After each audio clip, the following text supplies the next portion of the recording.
I want to actually talk about the second fight. I know that we need to have some dialogue about the situation with Conor, and then we're going to go to questions. Let's do Conor now. Okay. You don't want to gloss into the second fight at all, because. Okay. Let's go. I'm going to wind up the interview with myself and yourselves by just a glossary from both of you with what's happened recently with Conor Benn and obviously your son as well, Chris.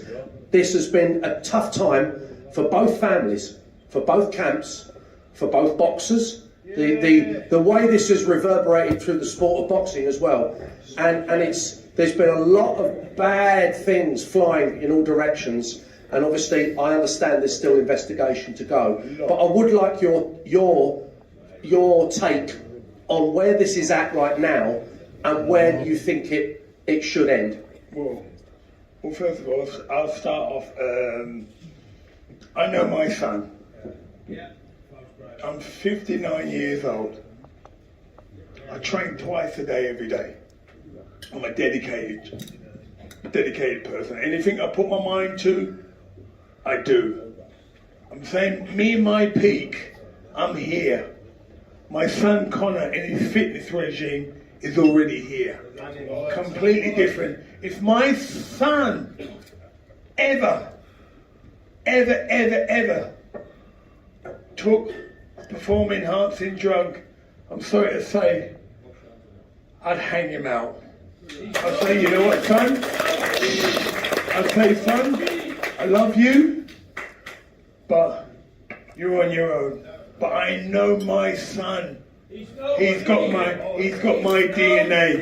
He's got my DNA. And it's my son. He would never do that. But there's so much that's going to come out now, and the only thing I can say, I just pray to God that the apology is as loud as the way that they've already convicted him. Now, one thing I've got to say.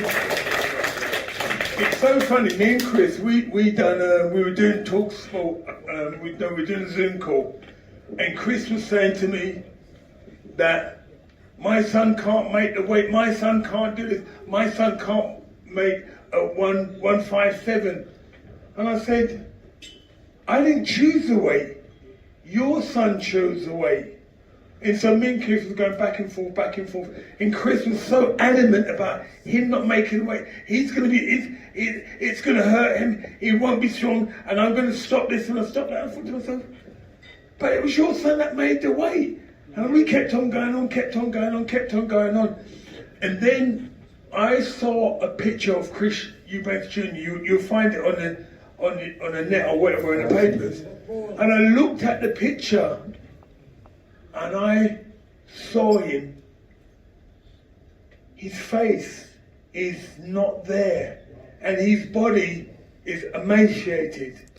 And I sent Chris a text saying, sorry Chris, I didn't realise what you were saying. And I asked Chris, I said, please forgive me, Chris, because I honestly believe if my son had fought Chris now, I believe Conor would have hurt him just like what happened to Joe McClellan. And I know my Heavenly Father said it's not going to happen. It wasn't nobody stopped this, but I believe Jesus stopped this fight happening because I don't want nothing on my son's head saying like, you know what, you maimed him, you're on drugs. God's saying this is not happening, not until I clear my son's name. Then, and I said to Conor, if you do fight him, he's not fighting at 157. I want you to fight him at 160. Then the fight can happen, because there's one thing is, I wouldn't want my son going through the same thing I went through with Joe McClellan. All my sons do that.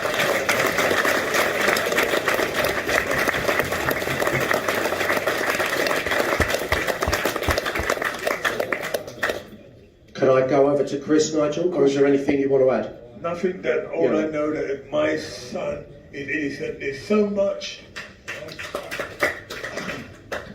There's so much that I would love to say, because we knew about this 3 months ago, where they said there was a trace in it. I thought, you know what? But we carried on training. But then, there's so much scientifically I can't say, but we know that we're sending out we're paying for our scientists to go out there and sort this out, because at the end of the day, I know my son. My DNA is in him. Yeah. That's all I need to say. You know me. You all know me. That's it. Chris, I'm going to come over to you now and give your take on this. You've got the close of this, so I know it's also been a very tough time with, you know, as it has for Nigel, with all of this coming out the way it has, the way it's unfolded. So would you kindly just open up and explain your feelings, your thoughts on this? Shh, guys, your thoughts. Over to you.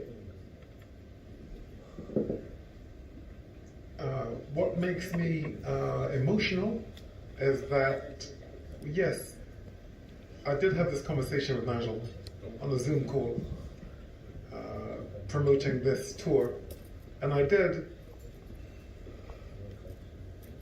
was begging, but because of the man that I am, obviously I had to kind of mask it a little bit and say, well, come on, Nigel, you can't let my son come down to 157, because we know Michael Watson happened, John McClellan happened. Please don't do this to me. He said, my son is his own man. He signed the contract. So that's it. You know, Nigel told me that you told me we have to pay a £300,000 fine. And I said, well, I'm happy to pay the fine, but please don't do this to my son. 100%. Yeah. So, you know, he's 33 years old. When he was 26, he could have actually come down to 157. At 26, you can, but at 33, you can come down, but then you're not going to beat the person in front of you, because all you are is hot air. You think you can, but you're not listening, or he wasn't listening to his dad, who has been there. And I've named them. Yeah, I've been hurt. So I know, but he wouldn't listen. He wouldn't listen. So you know what I did? What do you think I did? Who? What? Walked away from it. Oh no, I walked away. I never had anything to do with it. I didn't say anything about it. I didn't say anything about it until I actually, because I was actually in South Africa, where is my home now. I was there, and I was taking time to build my new family there. So I didn't know what was going on. I didn't really watch the news, period. I don't look at what's going on in boxing, because I'm busy now in my next life, and it's in South Africa. So what I did one thing, and I believed that it was already done when I asked. So I prayed. That's what I did. I prayed. I said, you know, please take this over, because I can't do it. I don't know how to do it. So please take it over. And I believe that it was done.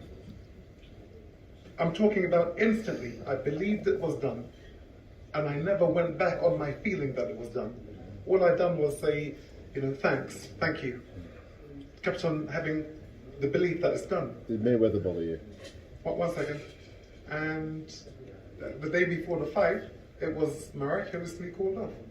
Now, you know, all the things which are involved, I don't know about that. I just prayed, because when you pray, it works.